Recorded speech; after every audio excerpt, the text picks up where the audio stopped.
अस्सलाम वालेकुम नाज़रीन, आज हम आपको बहुत बड़ी और ताज़ा तरीन अहम ब्रेकिंग न्यूज़ से आगाह करते चलें कि पाकिस्तानियों के लिए बहुत ही बुरी खबर खुलकर सामने आ गई है। अब वो खबर क्या है, हम आपको मुकम्मल तफसील से आगाह करते हैं।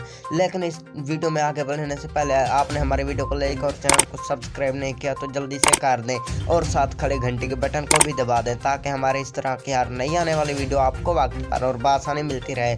तो दोस्तों, आपका कीमती और प्यारा वक्त ज़ाया के बगैर बढ़ते हैं वीडियो की जानिब। जी नाज़रीन, पाकिस्तान क्रिकेट टीम के शौकीन के लिए बहुत ही बुरी खबर खुलकर सामने आ गई है। आखिर पाकिस्तान बामुकाबला ऑस्ट्रेलिया क्रिकेट टीम का जो मैच होना था वो हो ही गया, जिसमें से पाकिस्तान को बहुत ही बुरी तरह की शिकस्त मिल चुकी है। पाकिस्तान क्रिकेट टीम अब इस वर्ल्ड कप से पूरी तरह से बाहर हो चुकी है। जी नाज़रीन, अब उनके खेलने के कोई चांस नहीं। जी नाज़रीन, आज हम आपको एक और भी बड़ी खबर से आगाह करते चले कि न्यूजीलैंड का अगला टकरा ऑस्ट्रेलिया के साथ होने वाला है। जो टीम भी जीतेगी वो टीम ही इस वर्ल्ड कप की हकदार होगी। तो दोस्तों, आपको हमारी ये वीडियो कैसी लगी कमेंट में जरूर बताएं। मिलते हैं नेक्स्ट अच्छी सी video. For watching my video. अल्लाह हाफिज।